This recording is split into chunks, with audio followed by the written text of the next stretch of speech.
podcast.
Monsieur Serrière, je suppose. Je suis le commissaire Legrand, police judiciaire. Entrez, monsieur le commissaire, je vous attendais. Votre adjoint est là depuis un moment, il m'avait annoncé votre venue. Permettez-moi, monsieur, de vous présenter mes condoléances. Merci. Je pense que vous désirez voir le salon. C'est là que... Non, j'irai plus tard. J'aimerais d'abord que vous me racontiez ce qui s'est passé. Nous pourrions peut-être nous asseoir? Oui, bien entendu. Venez dans mon bureau, nous serons tranquilles. Tenez, c'est par ici.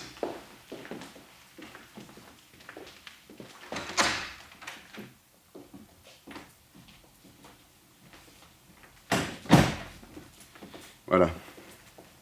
Mais asseyez-vous, monsieur le commissaire. Merci. Vous voulez quelque chose? Un alcool? Non, merci. Non, ne m'en veuillez pas, mais je crois que Moi, je vais boire un whisky. J'en ai besoin. C'est vous, n'est-ce pas, qui avez trouvé le corps de Madame Serrière? Oui. Oui, je suis arrivé à la gare de Lyon ce soir à 8h. C'était 19h59, pour être précis. Je rentrais de Nice.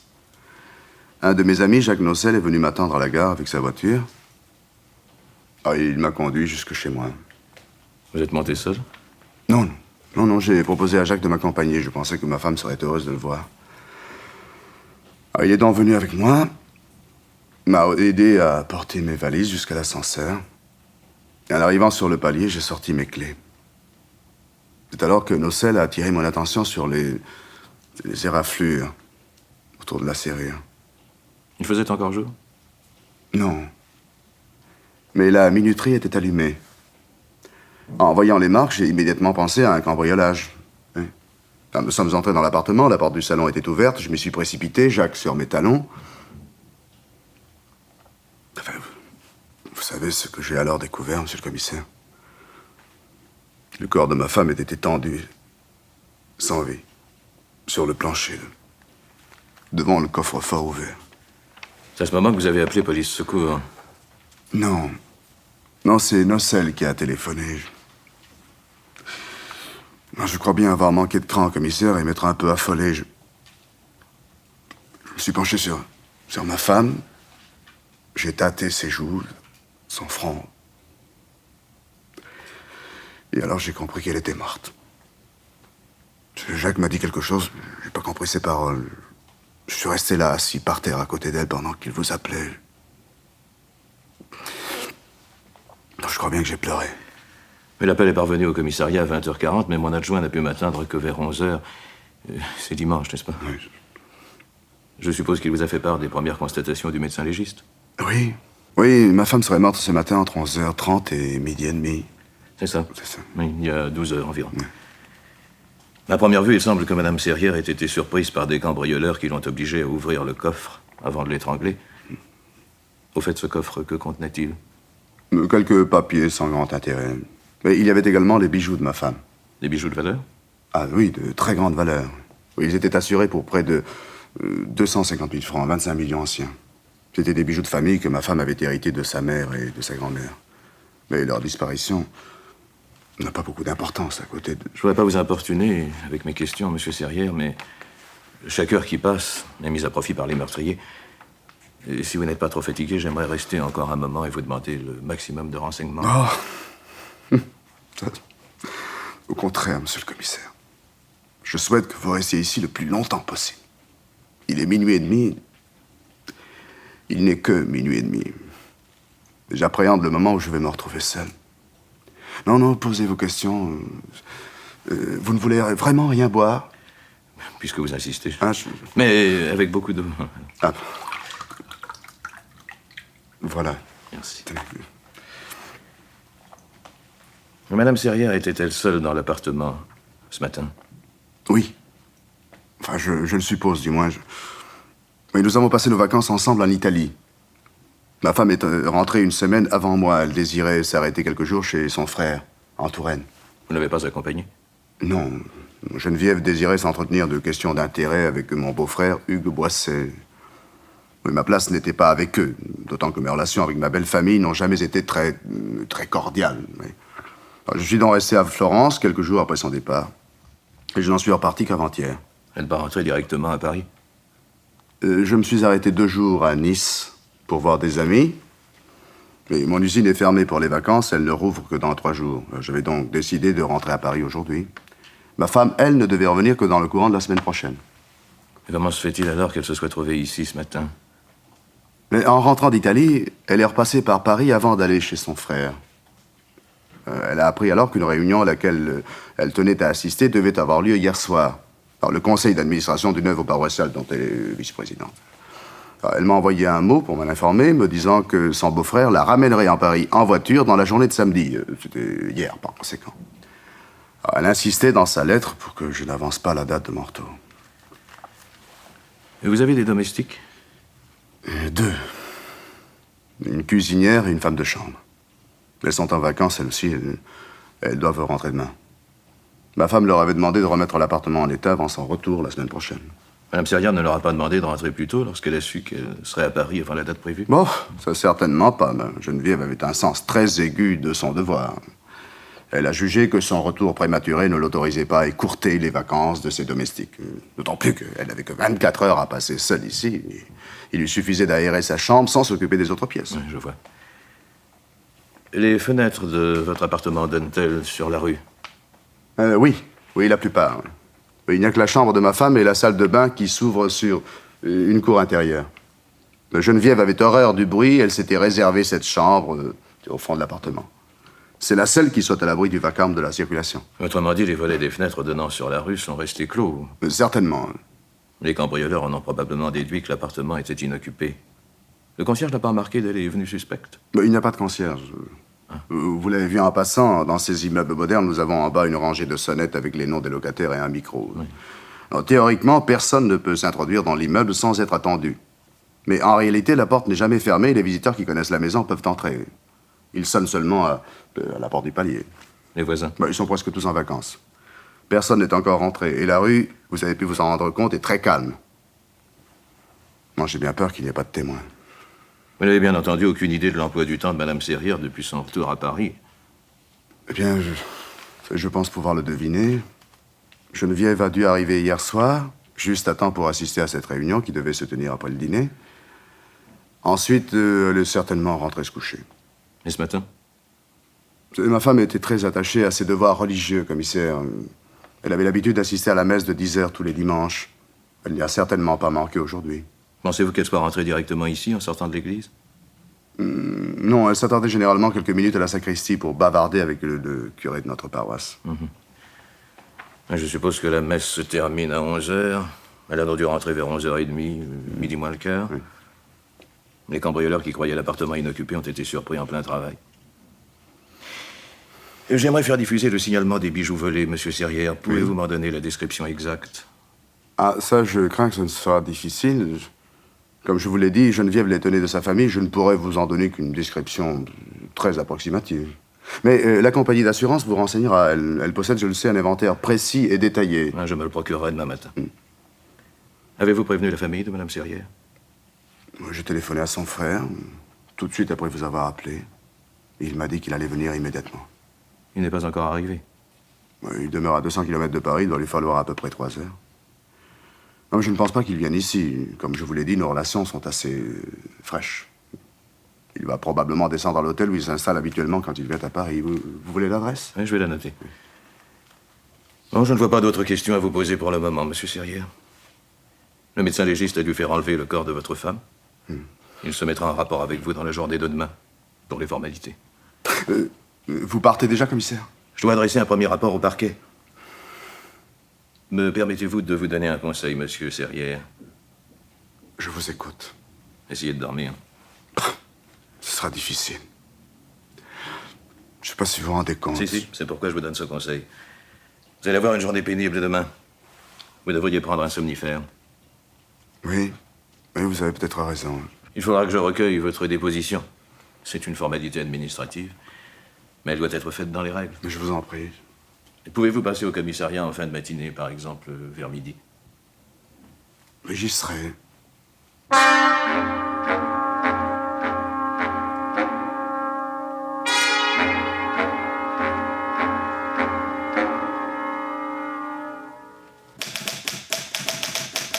Après avoir constaté que ma femme était décédée, j'ai laissé à monsieur Nocel le soin de prévenir les autorités compétentes. Soupçonnez-vous quelqu'un, monsieur Serrière? Oh, grand Dieu, non, monsieur le commissaire. Vous m'avez dit vous-même... Oui, en effet. Je n'ai aucun soupçon et pense que le crime a été commis par des cambrioleurs qui, croyant l'appartement vide, ont été surpris par l'arrivée de ma femme. Lecture faite, persiste et signe. Voilà. Si vous voulez bien relire, et signez ici. Mais sur chaque exemplaire? Oui, s'il vous plaît. Ouais. Merci. Un peu plus d'une demi-page. Voilà à quoi se résume la mort de ma femme pour la police. Monsieur Serrière. Non, excusez-moi. Ma phrase était bête et inutile. Mais j'avoue éprouver quelques difficultés à me dominer aujourd'hui.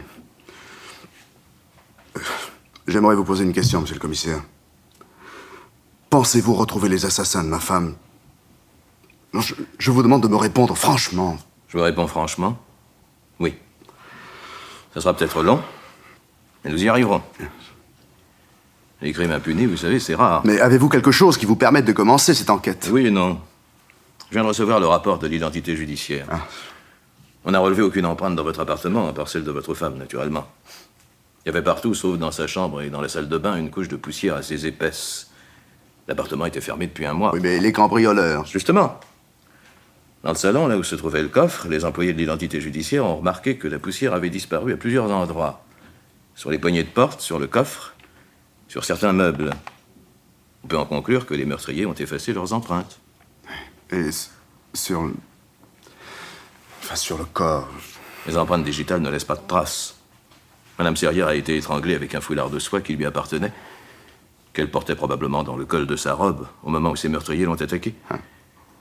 Ensuite, les cambrioleurs ont emporté ce qui se trouvait dans le coffre, ses bijoux en particulier. J'ai vu votre beau-frère, monsieur Serrière. Hugues? Oui, c'est ça, monsieur Hugues Boisset. J'ai trouvé ce matin à l'hôtel dont vous m'avez donné l'adresse. Il avait l'intention de vous téléphoner pour prendre rendez-vous avec vous, mais je lui ai conseillé d'attendre l'heure du déjeuner. Il m'a confirmé que ses relations avec vous étaient dénuées de cordialité. Je vous l'ai dit cette nuit, nous évitons soigneusement tout contact. Je suppose qu'il vous a dit beaucoup de mal de moi. Je ne veux pas paraître indiscret, monsieur Serrière, mais j'aimerais connaître les motifs de la brouille qui existe entre votre belle famille et vous. Non, vous n'êtes pas indiscret. J'avais d'ailleurs l'intention de vous en parler. Le terme brouille est inexact. Pour que nous soyons fâchés, il faudrait que nous ayons été d'abord en bons termes, ce qui n'a jamais été le cas. Les Boisset sont très riches, voyez-vous. Et Hugues n'a jamais pardonné à sa sœur de m'avoir épousé, moi qui n'ai pas de fortune. Il m'a toujours considéré comme un coureur de dot, intéressé seulement par le compte en banque de Geneviève. Mais en fait, c'est une véritable haine qu'il éprouve pour moi. Vous étiez marié depuis longtemps? Depuis 20 ans, commissaire. connu Geneviève en 1944, à la Libération. J'avais 24 ans à cette époque et Geneviève 26. Elle faisait partie de la Croix-Rouge et soignait les blessés. Alors moi, j'avais reçu une balle dans le genou. Nous nous sommes connus entre 2 rafales d'armes automatiques. Elle sentait les terres et moi, la poudre. Toutes les valeurs étaient bouleversées, les moindres sentiments poussés à leur paroxysme. Alors, nous sommes mariés une semaine après notre rencontre. Un mariage d'amour, hein? Un mariage de guerre. Ma blessure m'a valu d'être démobilisé dès ma sortie de l'hôpital. Nous sommes installés dans un petit appartement sous les combles des rues Monsieur le Prince. Mais nous avons vite compris que ce mariage était une erreur. En quoi? Geneviève était une femme de tête, froide et méthodique. Elle était toujours lucide, parfaitement organisée. C'était une merveilleuse machine. Un mari, pour elle, c'était un être qui partait tous les matins à 8h30 pour aller au bureau, qui rentrait à 7h. Vous comprenez? Le dimanche était réservé aux visites familiales. Elle faisait ses confitures elle-même. Elle avait décidé que nous aurions 4 enfants, dont elle avait fixé à l'avance les dates de naissance. Mais c'est probablement la seule erreur d'organisation qu'elle ait jamais commise. Nous n'avons pas eu d'enfants. Et cette vie bien réglée ne vous attirait pas? Au début, si, ça m'a amusé. 2 ans, 3 peut-être. Bon, ensuite, j'ai réclamé un peu de fantaisie, un peu d'imprévu dans l'existence quotidienne. Mais Geneviève n'a rien voulu entendre. Et le fossé s'est creusé entre nous. Nos vies sont devenues dissemblables. Ma femme s'occupait de bonnes œuvres. Elle s'intéressait au patronage de notre quartier. Et moi, je sortais de mon côté. Madame Serrière ne vous accompagnait pas? Rarement. Et puis, un jour, l'inévitable s'est produit. J'ai eu une aventure avec une autre femme. Votre femme le savait-elle? Oui, je lui ai dit. Ah, vous devez me trouver moche, commissaire. Je n'ai pas à juger. Non, comprenez-moi bien, j'éprouvais une grande affection pour Geneviève. Une très grande affection. Nous étions 2 amis qui menions des existences différentes et demeurions sous le même toit. Elle était plus une confidente pour moi qu'une épouse. Vous n'avez jamais envisagé de divorcer? Si, je lui ai proposé une fois. Je me suis heurté à un refus catégorique, sans appel. Et les convictions religieuses de ma femme lui interdisaient absolument d'envisager une telle solution. Elle considérait qu'elle avait fait une erreur en m'épousant, qu'elle devrait payer cette erreur toute sa vie. Et c'est sans doute la raison pour laquelle elle se consacrait avec tant d'ardeur aux bonnes œuvres. Et sur le plan financier, quelles étaient vos relations? Vous m'avez dit que Madame Serrière était riche, que vous n'aviez pas de fortune. Je n'ai pas touché à 1 centime de la fortune de ma femme. Lorsque j'ai monté la petite affaire de mécanique dont je suis le propriétaire, Geneviève a voulu m'aider à porter des capitaux. Je m'y suis absolument refusé. C'était l'argent des Boissé, vous comprenez? Je crois. Comment marche-t-elle, votre affaire? Non, pas trop mal. Suffisamment bien pour nous assurer un train de vie convenable. Je suis très aidé par... Non, monsieur le commissaire, je préfère vous dire la vérité. Je suis très aidé par une jeune femme qui travaille à mes côtés depuis 6 ans. Luce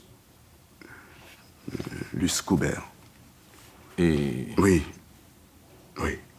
Depuis 6 ans, Luce est ma maîtresse. Voilà.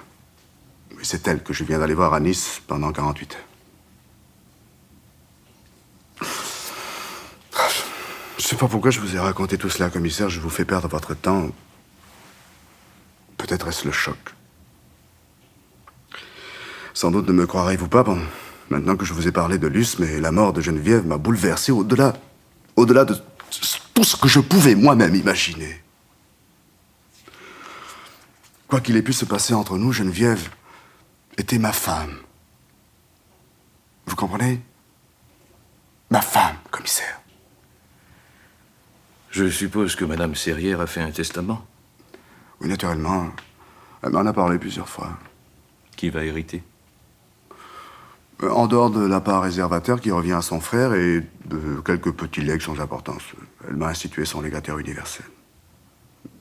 Malgré mes torts à son égard, elle considérait que le fait d'être ma femme l'obligeait à agir ainsi. C'était pour elle une question de loyauté. Mais à vrai dire, votre beau-frère me l'avait laissé prévoir.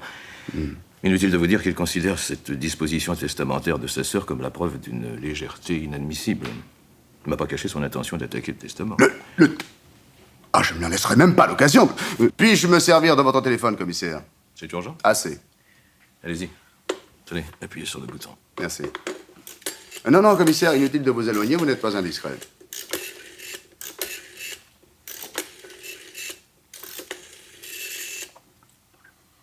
Allô?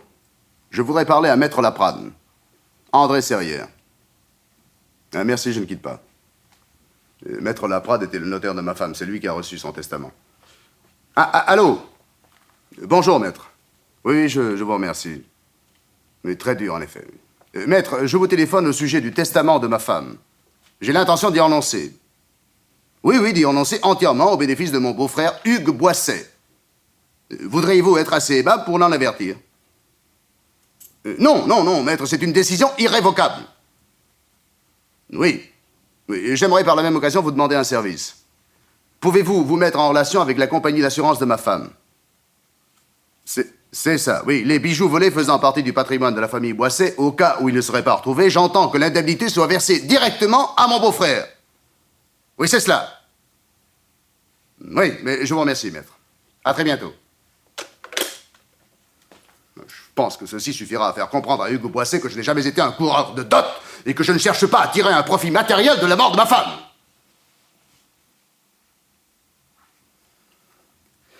Non, je vous prie d'excuser mon mouvement de colère, mais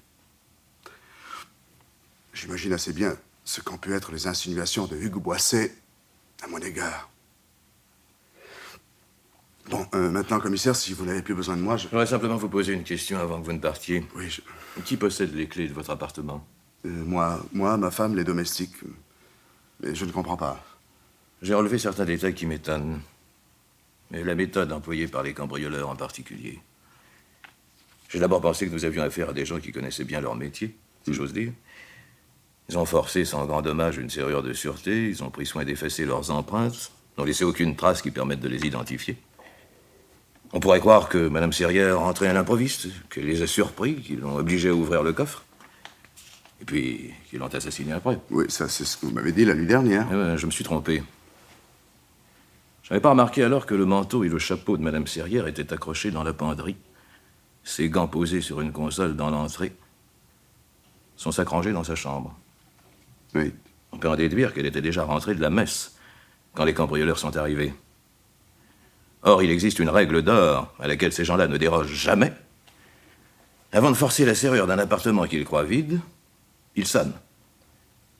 Si personne ne vient leur ouvrir, à ce moment-là, mais à ce moment-là seulement, ils s'attaquent à la serrure. Pourtant, je suis persuadé que Mme Serrière se trouvait déjà dans l'appartement quand le ou les meurtriers sont entrés.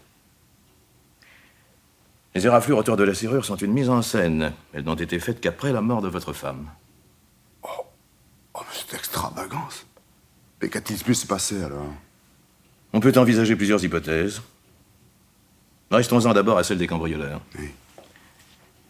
Supposons qu'ils aient appris l'existence d'une véritable fortune en bijoux enfermée dans le coffre-fort. Admettons aussi qu'ils aient connu la présence de Mme Serrière rentrant de vacances seule dans l'appartement. Occasion inespérée pour se faire ouvrir le coffre en question. Mais dans ce cas, pourquoi l'avoir tué? 25 millions de bijoux. Ça voudrait dire une enquête très sérieuse, poursuivie aussi longtemps qu'il le faudrait. Or, Mme Serrière était un témoin oculaire. Elle aurait pu nous donner une description, même approximative, des bandits. Description qui aurait permis à la longue de les retrouver. En supprimant ce témoin, il supprimait du même coup la plus grosse part des risques. C'est affreux. Oui, je sais. Mon métier m'oblige à raisonner froidement, monsieur Serrière, sans tenir compte des sentiments qui peuvent être en jeu. Et vous croyez vraiment que des hommes ont été capables? Je ne crois pas, monsieur Serrière. Je vous ai dit qu'il s'agissait seulement d'une hypothèse. En fait, cette explication ne me satisfait pas. Elle soulève des problèmes auxquels je ne trouve pas de solution. Que voulez-vous dire? Si les choses s'étaient passées ainsi, cela signifierait que les cambrioleurs avaient l'intention de tuer Mme Serrière aussitôt qu'elle leur ait ouvert le coffre. Oui. Ce serait un meurtre avec préméditation. Un assassinat, au sens légal du terme. Et vous n'y croyez pas? Non. Les cambrioleurs chevronnés ne tuent pas. Ils évitent même en général de s'embarrasser d'une arme dont la présence dans leur attirail les rendrait passibles d'une peine beaucoup plus lourde. La justice est très sévère pour le vol à main armée. Je comprends ce que vous voulez dire. En somme, vous ne pensez pas que ma femme ait été tuée par de vrais cambrioleurs, si j'ose dire. Exactement. Oui. Mais vous m'avez parlé tout à l'heure de plusieurs hypothèses. Quelles sont les autres? Je crains qu'elle ne vous plaise guère, monsieur Serrier. Non, je vous en prie, commissaire, au point où nous en sommes, vous pouvez parler franchement. Depuis un moment, vous évoquez la mort de ma femme comme s'il s'agissait d'une question banale, d'une sorte de problème d'échec qui ne me concerne pas. Alors, ces hypothèses? Le coffre était ouvert quand vous êtes arrivé, quand vous avez découvert le corps, n'est-ce pas? Oui, oui, je vous l'ai dit hier soir. Et pourtant, le médecin légiste est formel. Madame Serrière a été tuée sans presque s'être débattue. Un réflexe de défense, tout au plus. Je me demande dans ces conditions si le coffre n'a pas été ouvert après le meurtre. Quoi, l'assassin et le cambrioleur ne seraient pas la même personne? Bon, je ne crois pas aux coïncidences. Le voleur et le meurtrier ne font qu'un, ça j'en suis convaincu. Pourtant, le fait que Madame Serrière ne se soit pas défendue est troublant. Elle a pu être tuée par une personne dont la présence dans le salon ne lui paraissait pas anormale. Par un familier, en somme. Oh, commissaire. Combien existe-t-il de clés du coffre? 2. Ma femme en avait une et moi l'autre. Était-il simplement fermé à clé ou y avait-il une combinaison? Oui, il y avait une combinaison. Qui la connaissait? Ma femme et moi. Personne d'autre? Personne. Vous rendez-vous compte de ce que vous êtes en train de dire, monsieur Serrier? Enfin, commissaire, il est normal que je connaisse la combinaison du coffre-fort qui se trouve dans mon bureau et que j'en possède la clé. Oui, mais je constate simplement que vous pouviez ouvrir ce coffre. Non, je vous en prie, commissaire, cessez ce petit jeu. Non seulement je perds ma femme dans des circonstances atroces, mais en plus vous insinuez que je l'ai assassinée. Je n'insinue rien. Je me contente de relever des faits. Mais des faits qui ne prouvent rien, heureusement. D'ailleurs, quel intérêt aurais-je eu à tuer ma femme? Vous savez bien que sa fortune ne m'intéresse pas. Cette mademoiselle Coubert, votre maîtresse, dont vous avez eu la franchise de me parler. Franchise que je regrette si j'avais pu penser que vous alliez la mêler à... Cette mademoiselle Coubert, qui est votre maîtresse depuis 6 ans, peut-être désiriez-vous l'épouser. Mettre fin à cette fausse situation, à cette vie plus ou moins cachée. Vous m'avez dit vous-même que votre femme refusait d'envisager le divorce. Votre raisonnement est méprisable, commissaire.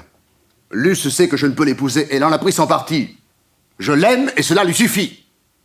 Mais il s'agit là de sentiments que vous êtes probablement incapable de comprendre. Je n'ai que votre parole, monsieur Serrier. Mais téléphonez à Luce, allez la voir. Elle a dû rentrer ce matin, vous la trouverez certainement au bureau, elle vous dira elle-même. Je ne comprends pas votre attitude, commissaire. Vous m'accusez d'avoir tué ma femme. Je ne vous accuse pas. Je me contente d'envisager une hypothèse dont je vous avais dit à l'avance qu'elle ne vous plairait pas. Soit, vous envisagez une hypothèse, mais vous savez parfaitement que je n'ai pas pu la tuer. Au moment de sa mort, j'étais dans le train. Il vous sera facile de vous en assurer. Mademoiselle Coubert m'a accompagné à la gare à Nice. Si son témoignage vous paraît insuffisant, elle vous donnera les noms et l'adresse de l'ami qui nous a conduits en voiture à la gare. Quant à Jacques Nocel, qui est venu me chercher à la gare de Lyon, hier soir, vous l'avez déjà interrogé. Il m'a vu descendre du train, m'a raccompagné chez moi et monter avec moi. Oui, je sais. Et s'il vous faut encore d'autres témoignages, vous pourrez téléphoner à un certain Paul Sillery. Il était dans le même train que moi. C'est un corrichilbe bavard m'a découvert dans mon compartiment en fin d'après-midi. Pendant les 3 dernières heures de voyage, j'ai eu droit à une conférence sur les exportations françaises vers le Japon et les pays d'Extrême-Orient. Vous vous défendez comme si je vous accusais. Mais votre attitude m'y oblige, commissaire.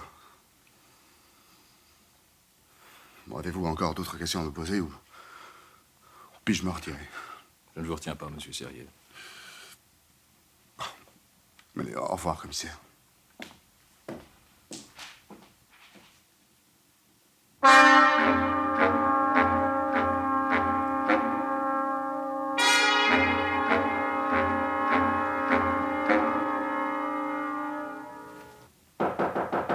Entrez.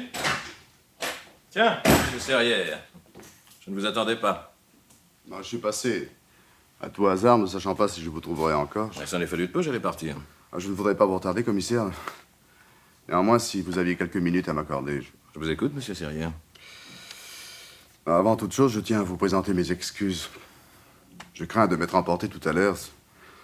Sur le moment, vos soupçons à mon égard m'avaient paru injustes. mais tout à fait immérité. Je n'ai pas de soupçon, monsieur Serrière. Non, je sais, vous me l'avez dit, mais vous vous contentez de rassembler des faits, de les examiner. Mais vous devez comprendre que la mort de ma femme a été pour moi un tel choc. Je ne peux pas envisager les choses avec la même lucidité que vous. Non, vous ne la connaissiez pas. Vous ne me connaissez pas, vous ne connaissez pas Luce Coubert. Nous constituons le triangle classique, n'est-ce pas? Le mari, sa femme et sa maîtresse. Monsieur Serrière, il se fait tard. Non, excusez-moi, commissaire, vous avez hâte de rentrer chez vous, c'est normal. Mais êtes-vous marié, commissaire? Oui, mais je ne vois pas. Vous allez rentrer chez vous, retrouver votre femme, vos enfants, peut-être. Vous bavarderez de choses et d'autres. Madame Legrand vous demandera où en est cette affaire Serrière dont les journaux parlent tant ce soir. Vous passerez la soirée en famille. Monsieur Serrière, je n'arrive pas encore à réaliser que tout cela, pour moi, c'est le passé. Je n'ai plus de femme. Je suis seul.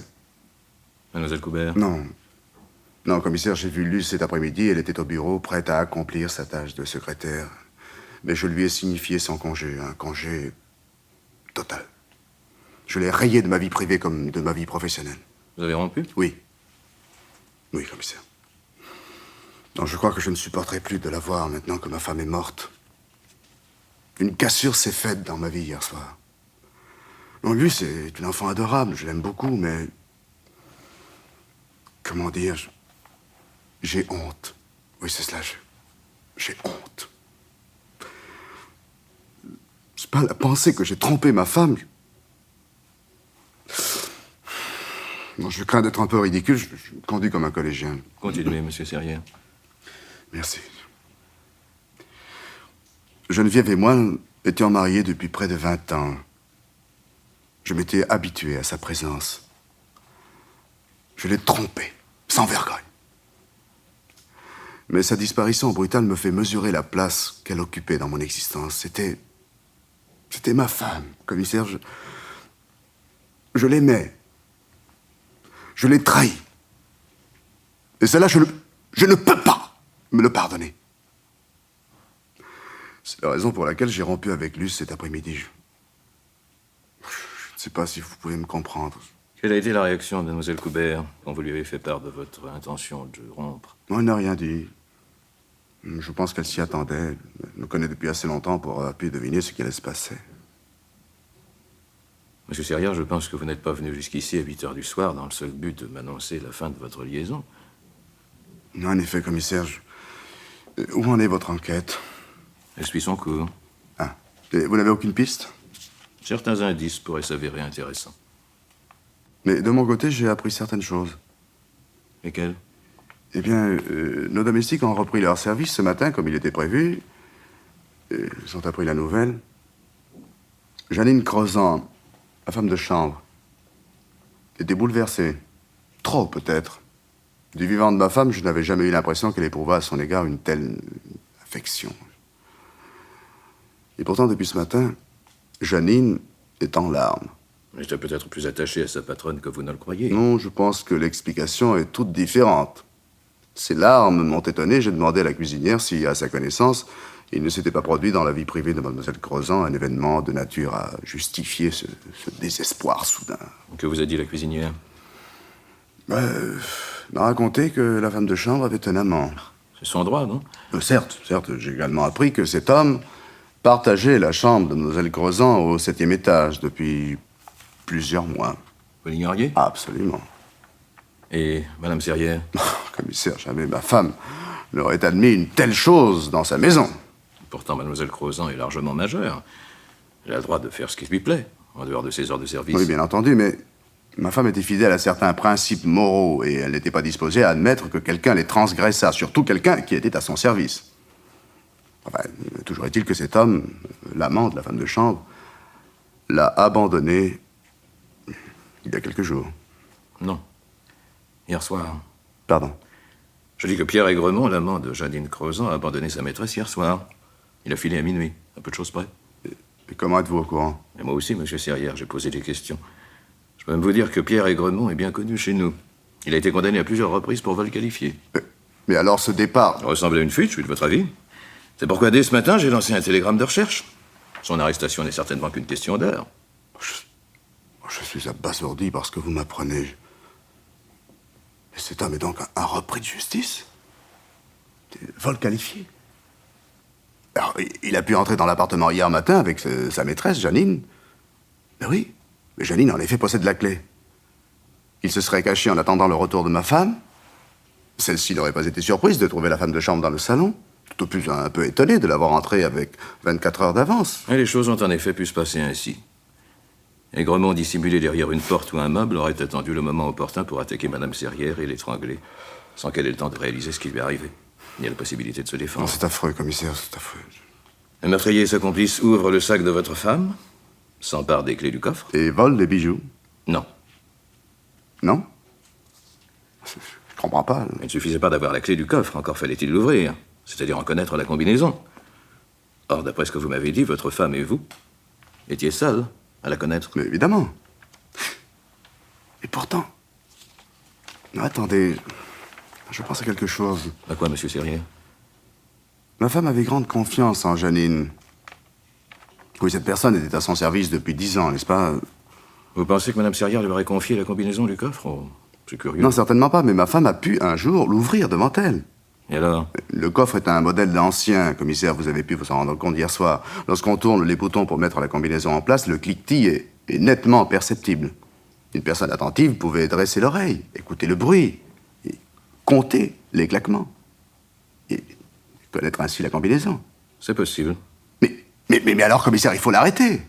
Je vous ai dit que j'avais lancé un télégramme de recherche. Mais Janine, commissaire, elle était toujours libre, elle. Pourquoi ne l'arrêtez-vous pas? Sous quelle inculpation, monsieur Serrière? Mais ce que je sais, c'est votre métier, pas le mien. Vous pouvez l'accuser de complicité. Je n'ai pas de preuves. Bah, des preuves. Pourtant, cet homme était un repris de justice, son amant. Elle l'ignorait peut-être. Il ne s'est pas forcément vanté de son passé orageux. Mais allons donc, de toute façon, s'il lui a demandé de l'aider, elle a certainement accepté. Et pourquoi? Bah, elle était sa maîtresse, non? Mais croyez-vous que mademoiselle Coubert accepterait de commettre une action malhonnête, uniquement parce qu'elle est votre maîtresse? Ah, cela n'a rien à voir. Ah. Non, je sais pas, vous avez peut-être raison, après tout. Mais vous pensez alors que cet homme a agi seul? Je considère que c'est possible. Mais je n'ai pas d'opinion à arrêter pour le moment. Attendons que je puisse l'interroger. Pour le moment, rien ne prouve qu'il soit coupable. Il y a d'autres suspects. Qui? Vous ne soupçonnez personne? Je vous ai déjà répondu par la négative. Ah, c'est curieux, j'aurais cru que... Enfin, peu importe. À qui pensez-vous? Votre phrase est pleine de sous-entendus. Regardons les choses en face, Oui. monsieur Serrière. De nombreux indices vous désignent. Vous aviez intérêt à ce que votre femme disparaisse. Mais... Non, ne m'interrompez pas, je vous en prie. Vous possédiez la clé de l'appartement, celle du coffre, dont vous connaissiez également la combinaison. Il était donc normal que les soupçons de la police se portent sur vous. Or, vous étiez dans l'incapacité matérielle de commettre ce meurtre. Et à propos, mademoiselle Coubert, monsieur Sivry et monsieur Nocel ont confirmé votre alibi. Vous étiez bien dans le train. Mais je vous l'avais dit. Je sais, mais je préfère néanmoins vérifier. C'est normal, n'est-ce pas? Encore une fois, tout semblait vous désigner. Je suis surpris, monsieur Serrière, que vous n'ayez pas pensé à un coup monté, destiné à vous faire accuser du meurtre de votre femme. Non, détrompez-vous, commissaire. Si horrible que cela puisse être, j'y ai pensé. Et alors? Qu'avez-vous conclu? Mais franchement, commissaire, je ne vois pas qui aurait pu monter une telle machination. Vous ne vous connaissez pas d'ennemis? Bon, je connais beaucoup de gens qui ne m'aiment pas, qui seraient heureux de me voir accusé du meurtre, mais de là à parler d'ennemis, il y a un immense pas. Vous ne pensez donc pas que quelqu'un ait pu tuer votre femme en essayant de faire peser la responsabilité sur vous? Non, je ne vois pas.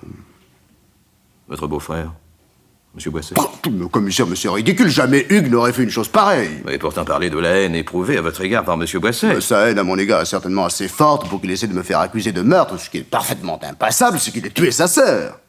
Non, je vous ai dit que l'esprit de famille chez les Boisset était élevé à la hauteur d'une religion. L'esprit de famille.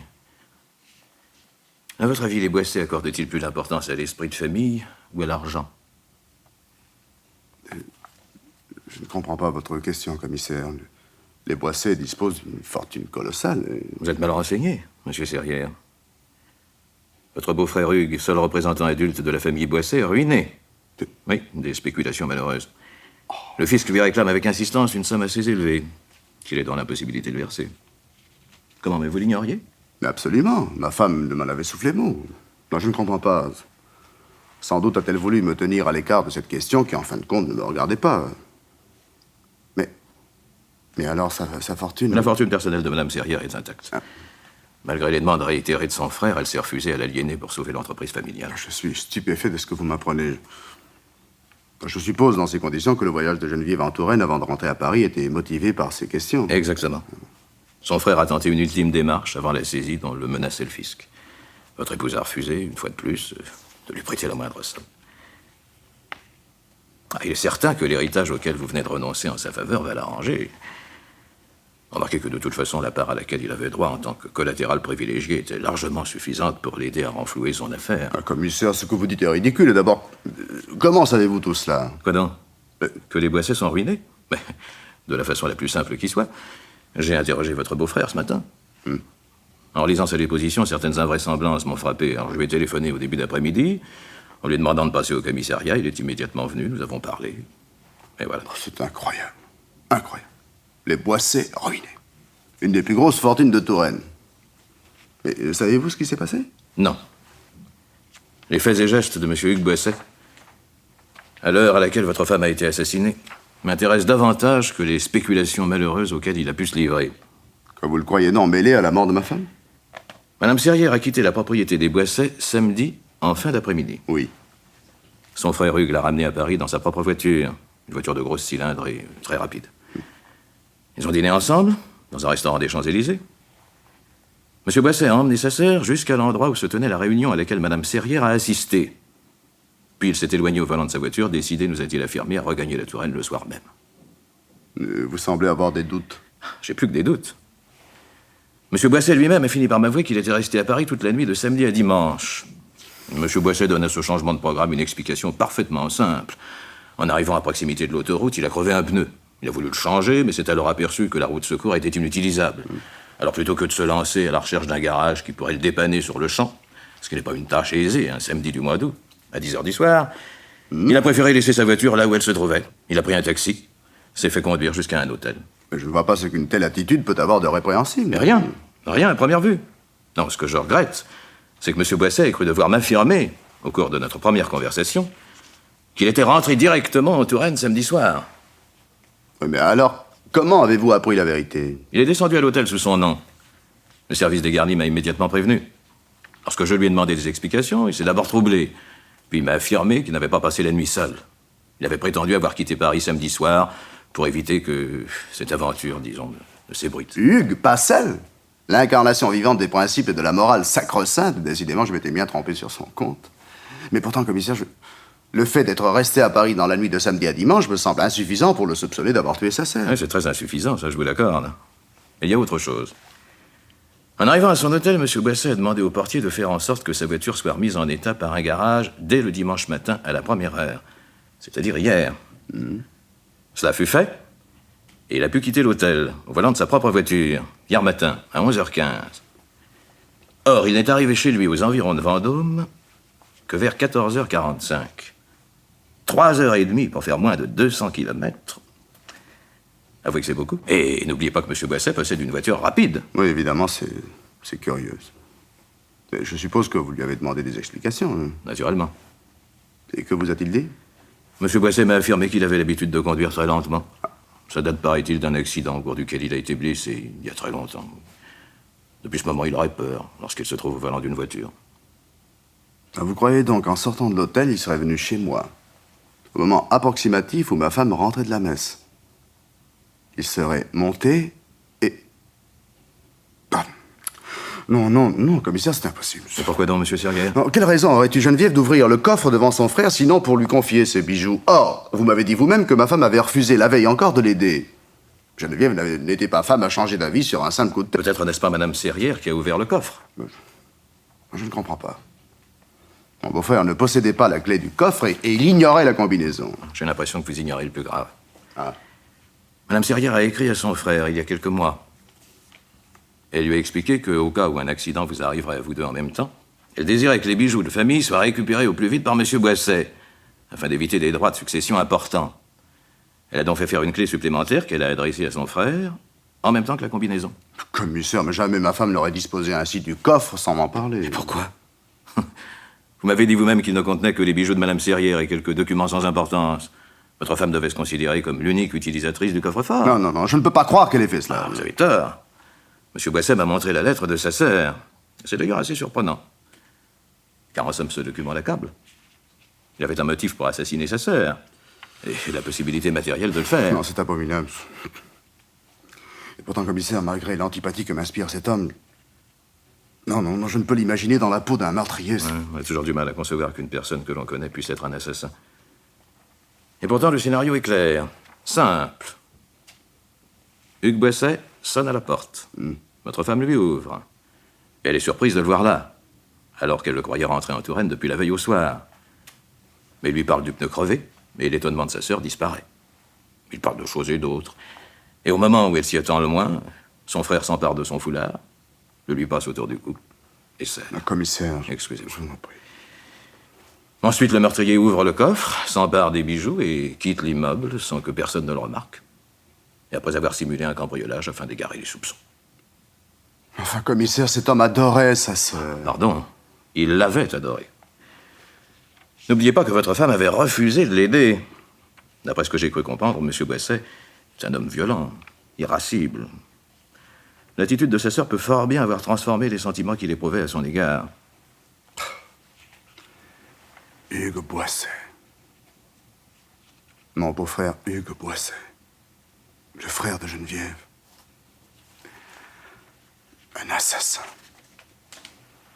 Non, cette idée me révolte. Mais pourtant, tout le désigne. Eh oui, tout. La mort de Madame Serrière le sauve d'une situation financière quasi désespérée. Il connaît la combinaison du coffre, il en avait la clé, il savait que votre femme serait seule dans votre appartement hier dimanche en fin de matinée. Et comble de malchance, pour lui bien entendu, il n'a pas d'alibi. S'il s'était trouvé dans le train, comme vous, il serait insoupçonnable. Et au fait, monsieur Serrière, vous ne vous trouviez pas dans le wagon accidenté, j'espère? Vous savez? Oui, celui qui a heurté le butoir à la gare de Lyon-Perrache. Il y a eu 3 ou 4 blessés légers. Enfin, j'ai vu ça par hasard dans un journal du soir tout à l'heure. C'est le wagon de queue qui a subi le choc. Pourtant, la secousse, apparaît-il, était ressentie dans tout le train. Eh bien, monsieur Serrière, vous ne me répondez pas. Je vous ai demandé si vous étiez dans ce wagon. C'est une question embarrassante, n'est-ce pas?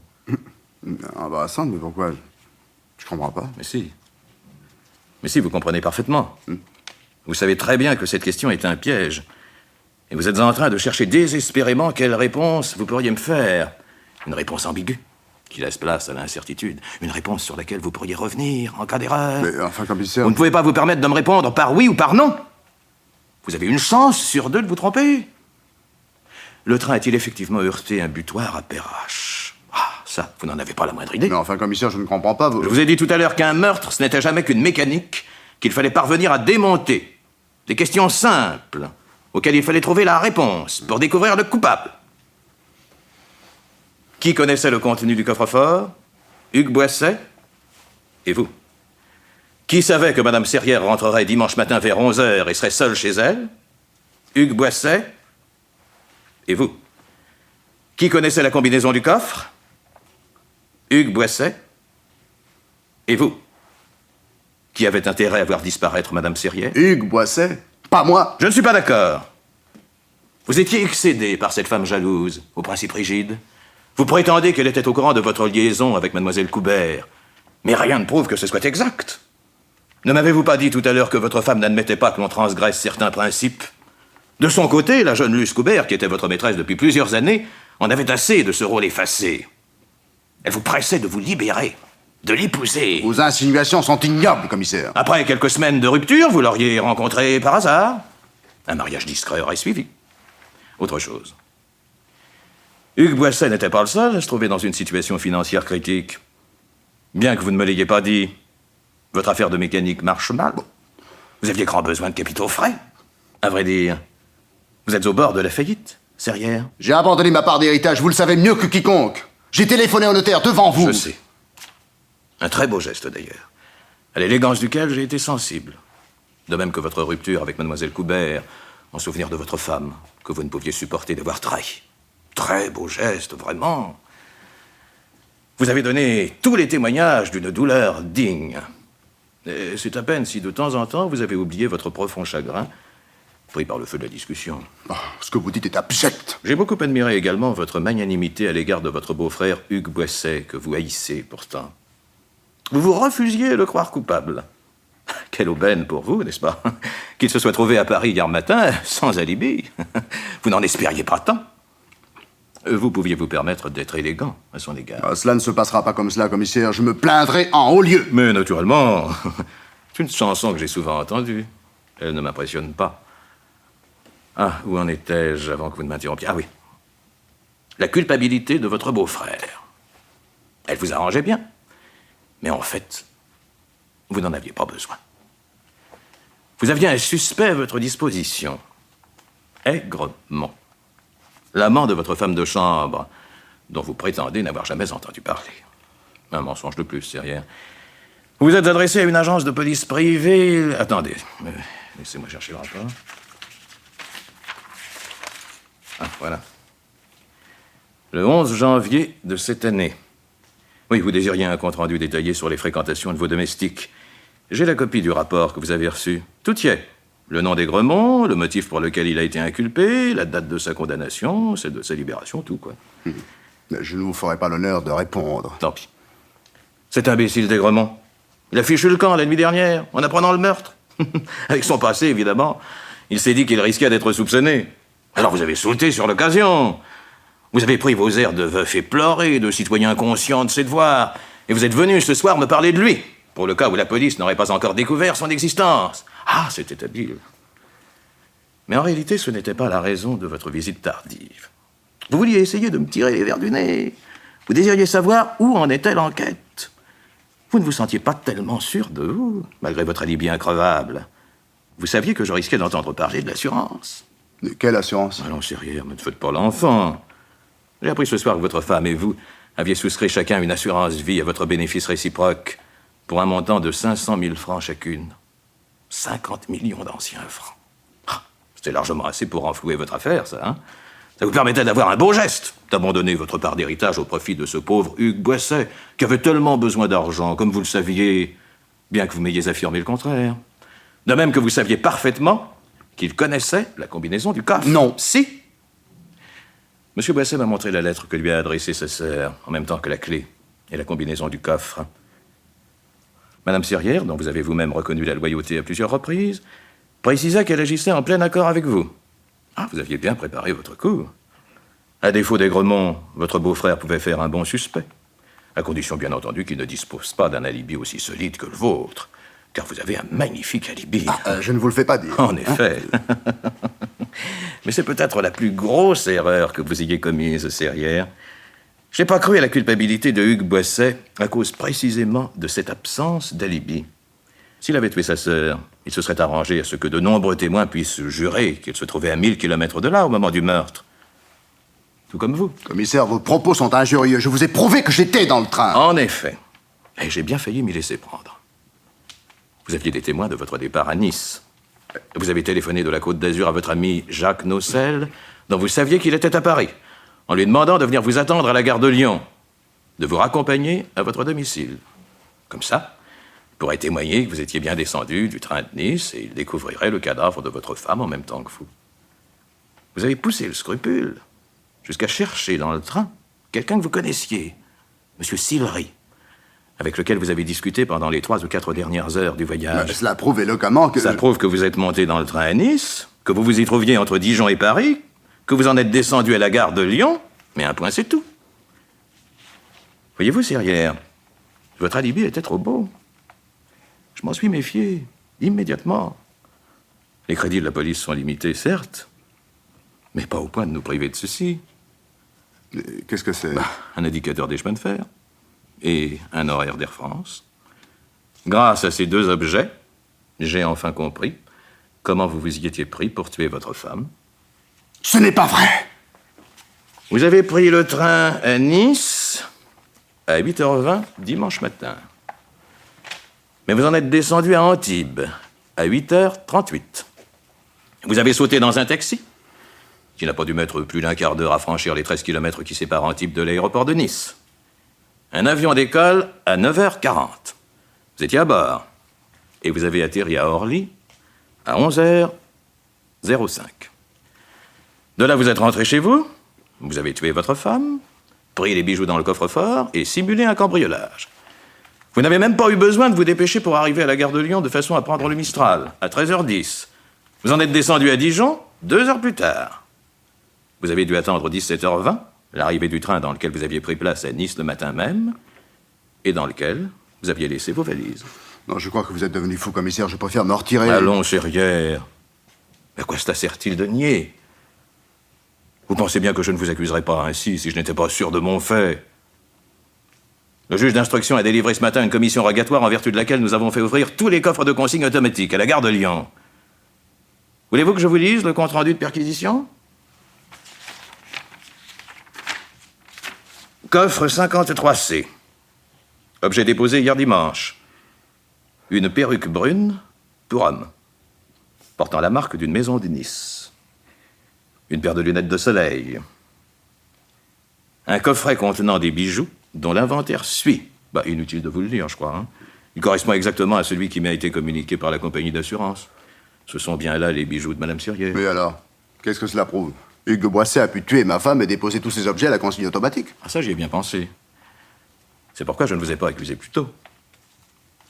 Mais vous n'auriez pas dû vous démonter ainsi quand je vous ai parlé de cet accident de train à Lyon-Perrache. Vous auriez dû me répondre tout de suite, sans hésiter. Pour moi, cette hésitation est une preuve. Bon, une preuve indirecte et sans valeur juridique. Tiens, dites donc, vous m'avez l'air d'avoir étudié la question de près. Ceci dit, vous avez raison. C'est une preuve indirecte. Ce n'est pas grave. Vous avez certainement conservé la clé du coffre de consigne. Vous allez reprendre tous ces objets compromettants dans quelque temps, quand le danger serait passé. De plus, nous retrouverons certainement des témoins. L'hôtesse de l'air ne vous a probablement pas remarqué dans l'avion. Il y avait trop de monde. Vous avez certainement évité d'attirer l'attention sur vous. Mais il y a le chauffeur de taxi qui vous a emmené d'Antibes à l'aéroport de Nice. Celui qui vous a conduit d'Orly chez vous. Maintenant que nous avons récupéré la perruque et les lunettes noires dont vous vous étiez affublé, leur témoignage vous accablera. C'est qu'une question de temps pour les retrouver. Mais nous ne sommes pas pressés. Nous y parviendrons. Au point où vous en êtes, vous feriez mieux d'avouer. Bon, admettons un instant, ce n'est qu'une supposition, naturellement, que vos insinuations correspondent à la réalité. Quel avantage aurais-je à avouer, commissaire? Qui sait? Peut-être une relative indulgence du tribunal. Encore que, à mon avis, vous aurez du mal à sauver votre tête. C'est rien. On ne sait jamais. Ça vaut la peine d'essayer. Êtes-vous prêt à recueillir ma déposition, commissaire? Un instant, je prépare la machine à écrire.